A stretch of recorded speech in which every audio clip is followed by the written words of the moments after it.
ஹரி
ஓம், ஜெய் சீதாராம், ராதே கிருஷ்ணா.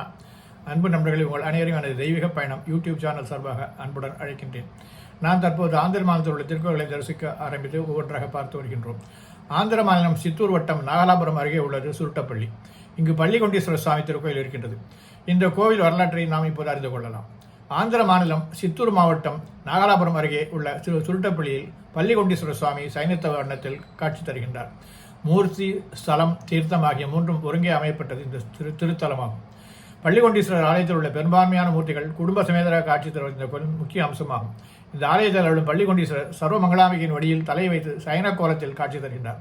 பரந்தாமனைப் போலவே பரமேஸ்வரன் பள்ளி கொண்ட ஒரே கோயில் இது இந்தியாவிலே இது ஒன்றுதான் என்று நீங்கள் பார்க்கலாம். இந்திரன் அமிர்தம் வேண்டி பார்க்கடலை கடைய முற்பட்ட போது திருமாலின் உதவியோடு தேவர்கள் ஒருபுறமும் அசுரர்கள் ஒருபுறமும் நின்று வாசுகி என்ற பாம்பை கயிறாகவும் மந்திர மலையை மத்தாகவும் கொண்டு பார்க்கடலை கடைந்தார்கள் என்பது நாம் புராண வரலாறு. இருபுறமும் பிழ்த்தி இழுத்ததால் வாசுகி பாம்பு வலிதாங்க முடியாமல் விஷத்தை கக்கியது.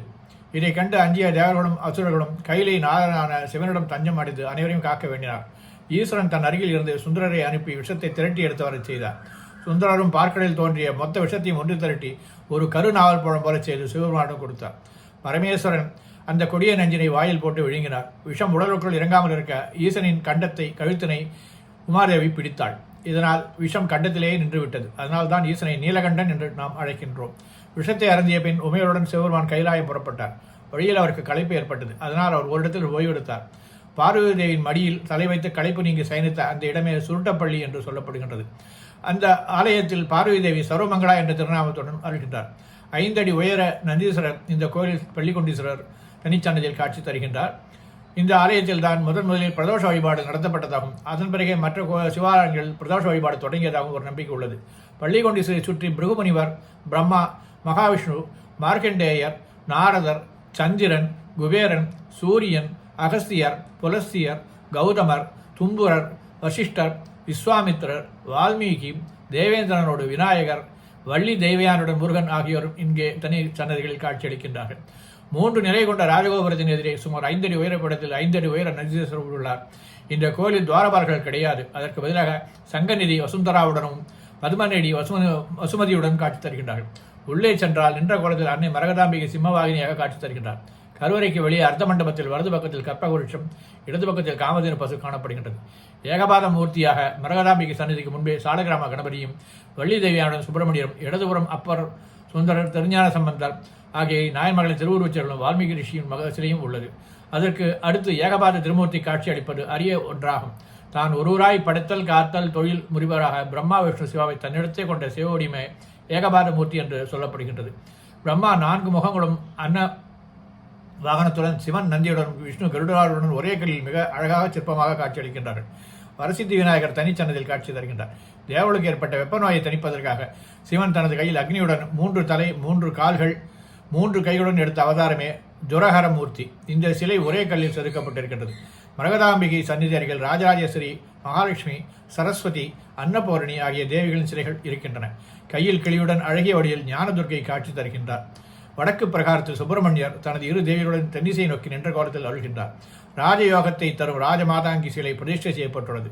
இதற்கு கீழே ஒரு சுரங்கப்பாறை காணப்படுகின்றது. பிரம்மாவுக்கு கீழே தனிச்சன்னதியில் சண்டிகேஸ்வரரை தரிசிக்கலாம். சப்த கன்னிமார்கள் 7 பேரும் தங்களது வாகனங்களுடன் காட்சி தருகின்றார்கள். இங்கு பிரதோஷமூர்த்தி வண்ணப்படமாக தனிச்சன்னதியில் உள்ளார். இந்த சந்நிதியின் வெளிப்புறத்தில் வேணுகோபால சுவாமி தனது கரங்களில் புல்லாங்குடன் காட்சி தருகின்றார். மற்றொரு பக்கம் வேறெங்கும் காண முடியாத வகையில் நந்தீஸ்வரர் கைகூப்பிய நிலையில் அதிகார நந்தியாக அருள்கின்றார். கிழக்கு பக்கத்தில் ஒரு சந்நிதியில் சீதாதேவி, ராமர், லட்சுமணன் அறிகின்றார்கள். அவளுக்கு அருகில் பரதன், சத்ருக்னர், ஆஞ்சநேயர் உள்ளார்கள். இதை கடந்து சென்றால் ராமலிங்கேஸ்வரர் பர்வதவர்தியுடன் தனிச்சன்னதியில் காட்சி தருகின்றார். அருகில் வால்மீகீஸ்வரர் சிலை உள்ளது. பல கோயில்களில் பலவிதமான தட்சிணாமூர்த்தியை காணலாம். ஆனால் இந்த தட்சிணாமூர்த்தி தனது மனைவியுடன் காட்சி தருகிறது ஒரு சிறப்பான அம்சமாகும். இது வேறு எந்த கோயிலும் தாங்கள் காண கிடைக்காததாகும். தட்சிணாமூர்த்தியை வணங்கினால் ஞானம், கல்வி, குழந்தை பேறு, திருமண பாக்கியம், மாங்கல்ய பாக்கியம் கைகூடும் என்பது நம்பிக்கை. இந்த கோயிலில் பிரதோஷ கால வழிபாடு பிரசித்தி பெற்றது. மேலும் திருவாதிரை, மகா சிவராத்திரி, ஆங்கில, தமிழ், தெலுங்கு வருஷ பிறப்புகள், நவராத்திரி தினங்களில் இக்கோயிலில் சிறப்பு பூஜை நடைபெறுகின்றது. தினமும் காலை 6 மணி முதல் 12 மணி வரையும், மாலை 4 மணி முதல் இரவு 8 மணி வரை இந்த கோயில் நடை திறக்கும். சென்னை கோயம்பேடு பஸ் நிலையத்திலிருந்து புத்தூர் வழியாக செல்லும் அனைத்து பஸ்களும் சுருட்டப்பள்ளி நின்று செல்லும். நாம் பஸ்ஸை விட்டு இறங்கினாலே பள்ளிக்கொண்டீஸ்வரர் கோயில் கோபுரம் நம்மை வரவேற்கும். வாருங்கள் நண்பர்களே, திருப்பதியோ காளஹஸ்தியோ செல்லும் போது அவசியம் இந்த கோயிலை தரிசனம் செய்வீர்கள் என்று நம்புகின்றேன். நன்றி, வணக்கம்.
நண்பர்களே, உங்கள் அனைவருக்கும் எனது பணிவான வணக்கங்கள்.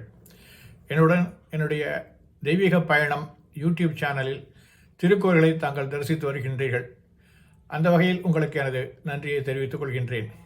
என்னால் இயன்றவரை எவ்வளவு முடியுமோ அவ்வளவு திருக்குறள்களை நேரடியாக சென்று வீடியோ பதிவு செய்து தங்களுக்கு எனது சேனலில் வெளியிட்டு தாங்களும் என்னுடன் பயணித்து அந்த அனுபவத்தினை பெறுவீர்கள் என்ற நம்பிக்கையில் இந்த சேனலை துவக்கினேன். தற்போது இது சிறப்பாக செயல்பட்டு வருகின்றது என்று உங்களுக்கு அனைவருக்கும் தெரியும். மேலும் இது மேலும் மேலும் வலுவடைந்து மேலும் பல கோயில்களை நான் சென்று தரிசித்து உங்களுக்கு அதனை அளிக்க எண்ணியுள்ளேன். இதற்கு இறைவனின் அருளும் தங்களின் ஆதரவும் கண்டிப்பாக தேவை. தங்களுடைய ஆதரவை தெரிவியுங்கள். இந்த பிடித்திருந்தால் லைக் செய்யுங்கள், குற்றங்கள் இருந்தால் கமெண்ட் செய்யுங்கள், பாராட்ட வேண்டும் என்றாலும் கமெண்ட் செய்யுங்கள், உங்களுடைய நண்பர்களுடன் ஷேர் செய்யுங்கள். அதோடு அல்லாமல் சப்ஸ்கிரைபும் செய்யுங்கள், அவர்களை சப்ஸ்கிரைப் செய்ய சொல்லுங்கள். நன்றி, வணக்கம்.